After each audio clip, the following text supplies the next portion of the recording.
All right, beautiful people. It's another beautiful morning, and I'm delighted to be coming your way at this time. It's a beautiful day and one to be alive. This is Business Sense with Coach Simon, and it's a delight to be coming your way on this beautiful day.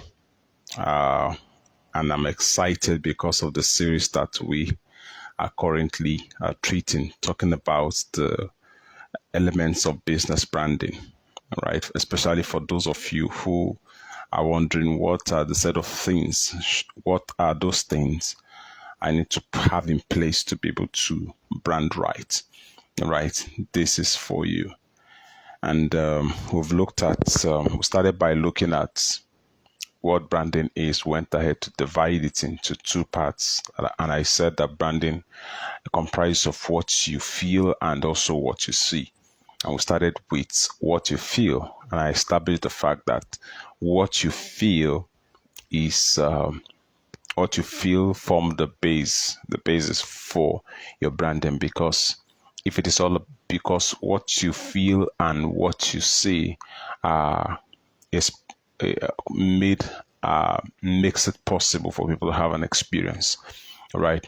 And the experience that they have about you will go along with to determining whether or not they are going to remain with you, let alone become loyal to your brand, right? So we looked at a couple of things talking about what you feel, and we looked at defining your objective. Defining your objective. What are your objective? What is the reason for branding? You need to define that. Went ahead to also, I think in the last episode we also looked at vision as another component. We also looked at core values as also another component. All right. So we'll be doing the last part of what you see, because what you see comprises of about 4 elements. So what you feel will be doing the last part, and I'll also add. I also start what you see. What you see as also part of the brand elements. So to conclude the part of what you feel, this I want to talk about brand personalization. Brand personalization. Now, if your brand were to be a person, what kind of person would they say your brand is? If your brand was to be a person, what kind of person would they say your brand is? Would they say your brand is someone who has integrity? Or would they say your brand is someone who does not care about people? It is important that you have this at the back of your mind, because you're going to be interacting with people, all right? And since you're going to be interacting with people, it is important that you treat people right. It's important that you determine beforehand the kind of person you want your brand to embody. It's very, very important. Now, Cristiano Ronaldo as a brand, one thing that he is known for is his footballing skills, his skills on the field of play. You understand? His skills on the field of play. Sometimes when people make comparison between Cristiano Ronaldo and Lionel Messi, they will say that Messi is the talented one, while Cristiano Ronaldo is a skillful one. He may not be that talented, but because of the skills that he has acquired over time, it also puts him out there as one of the greatest when it comes to football. You understand? So the question you ask yourself is, if people should refer to your brand as a person, what kind of person would they say your brand is? It's important that you have this at the back of your mind. All right.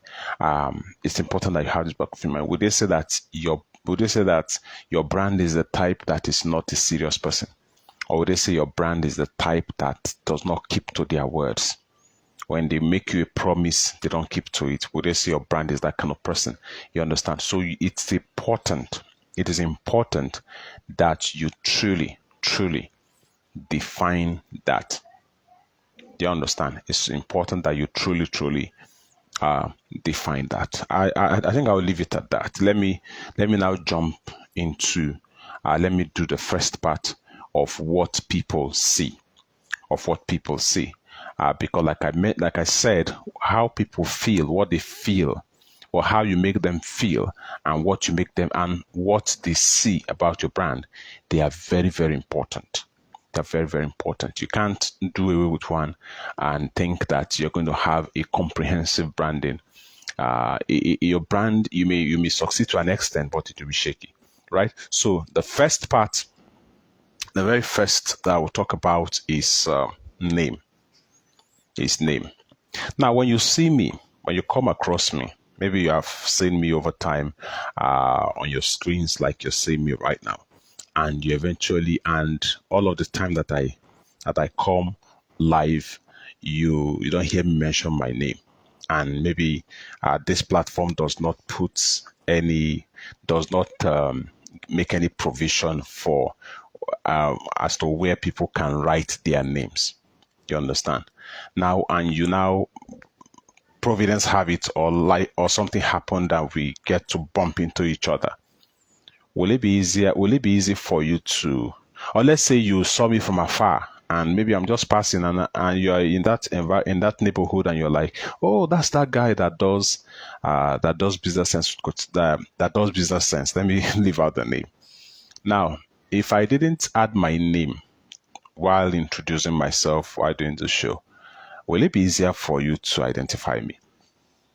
Let's say I am not too far from you, and the place where I am is a bit crowded, and you're trying to get my attention. You just keep doing hey, is not somebody's name. And guess what? That's what most of you do to your businesses. Most of you have subjected your businesses to people giving it all kinds of names. And it's really funny. It's really funny when people think, it's really funny when people think that you don't need to name your business. Just do your business. You understand? Just like you find it difficult to get my attention while in the crowd, in the same vein also, people will find it difficult to get your business will find it difficult to get people's attention when it is in the crowd. Why? Because you don't have a name for your business. You don't have a name for your business. Hey, it's not somebody's name. You understand? Excuse me. Hi. Hello. It's not somebody's name. It's not a business name. So it's important. It's important as part of what people say. It's important for you to name your business. And there are many advantages. There are many reasons why your business needs to have a name. You understand? One of which is it distinguishes it from another business that may be operating or maybe having similar kind of operations like yours. Do you understand? It's very, very important that you do that. Let me add another one, because since we have about six units under this, let me just add another one. The next thing I would like to talk about, which most of you don't take serious, has to do with your logo. Yes, I know that some of you will feel that, well, it's not all about logo. I've heard this a lot, and anytime I hear this, I just laugh. Anytime I hear this, I just laugh. Now, anywhere you see that Apple, that Apple sign, for iPhone, for Apple products, anywhere you see it. And the interesting thing about Apple is that they mostly do not have the name Apple on it. But have you ever wondered how they've succeeded in getting it to the point where people, when they just see that sign, they know that yes, this is Apple? Have you ever wondered why that Nike sign, they may not have the name Nike under it, but anywhere you see it, anywhere, you'll know that, hey, this is this guy. You understand? So what this simply means is that without your name written, your unique icon, which logo is defined as. Your logo simply means those unique icons that you use to represent your brand. You understand? And so it also forms part of your brand identity. You understand? So if you push your logo to a point where people can, when they see it anywhere, they can easily identify it, then you know that you have built something solid. And it is very important, because the truth of the matter is that you may not have the luxury of having your full name, especially for those of you who, even after we have talked, when I mean we, I mean brand designers, brand developers, all right, brand consultants, even after we have talked that you should try and restrict your brand name to 2 or 3 words, you still refused and still went ahead to have like 5-6 words as your brand name. All right. You may not have that luxury of having it in full all the time. You may not have that luxury of having it in full all the time. So, with a logo, with just an icon, your brand can be fully represented. That is why, for me, your logo plays a very, very, very important role, either as a person on a personal level or at a business or on a business level. What this means, either at the personal level, meaning that personal brand, or as a corporate brand or business brand. It's very, very important. Personally, I have my own logo that I use. All right. Then I also have for my businesses. And what I do is that I try to, even though they have some things that makes them sort of identical, that makes them unique, or that makes them feel that they are from one particular umbrella or portfolio. They have their unique representation. They have their unique looks. It's very, very important. All right. So if you are a brand, if you're a business and you don't have a logo, you need to have a rethink, because it is part of what forms your identity. Logo can be likened to be those marks that you put on your goods. Put on your goods, especially for those of you who go buy goods from, let's say, those local markets. All right, you buy goods from those local markets. You know how people, like, for example, yams, you know how people will will just write something, or just give it a sign. You sign with a unique color, sometimes in a unique manner. They write something on all their yams. Those things can be said to be your logo. That is what separates you. That is what distinguishes you from another. That is why when you meet me to design a logo for you as a brand designer, one of the things I discourage you from is doing something that looks similar to somebody else's. Do something that is unique to you, because that is what people can use to define you. It's just like, I can also liken it to be the way you look when people are trying to describe you. When people are trying to describe you, they'll say that guy that is like, if they're trying to describe you, for example, that guy that is very handsome, that is tall, and that is dark in complexion. That's talking about colors now. All right, that guy that have beards, that has sparkles of white here and there. That they are using all of this right now to define me. That can be said to be your logo. Whatever it is that can be used to separate you, distinguish you from another person, aside your name, is your logo. And so you need to take it very seriously. This is the reason why when I see some of you just hop on any of this designing app and just create something, I laugh. If you are going to build a global brand, then you need to, as a matter of seriousness, take your logo design very, very seriously. You don't want to do something anyhow. There are some that you see, you say, wow. There are some that you see, you say, what is this? So the question is it what is this you want to have, or wow? I wish I could say more, but I will leave it at this. Now, I want you to know, like I've said over and over, that what I'm giving to you right now are just information, and this is not even full information.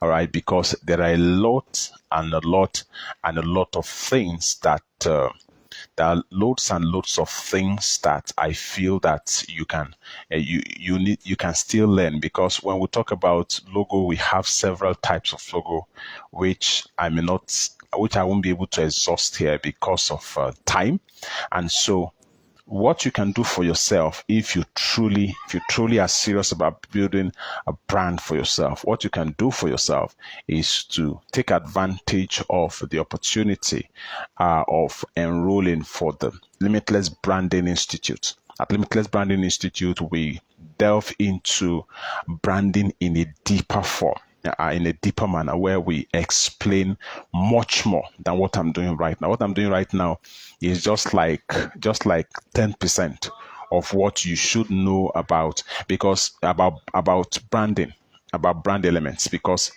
there are lots of things you need to consider to even come up with your logo. There are a lot of things you need to consider to come up with your name. How do you even come up with your name? You understand? What are the advantages of having all of those things? Are things that you are going to learn. You understand? You're going to learn. Then aside that, if you don't want to go through that route, you understand, as a branding consultant, all right, what I help you do is to help as a branding consultant stroke brand designer, what I help you do is to help you give you clarity. So take you through the process, help you through the process of coming up with your own. So what this means is that you got information from this show, but the implementation, you got it on a personal level when we have one-on-one. Do you understand? Because it is the information that you implement that would give you the experience, or that would help you, that will help transform that information into reality for your business. All right. So any route you want to choose, you can reach out to me, and we'll take it from there. And also, very importantly, I also wish to hear from you. If you have questions about the things that we've shared so far, all right, or you have concerns about your brand, feel free to reach out, or feel free to leave a comment, and I'm more than glad to respond to you.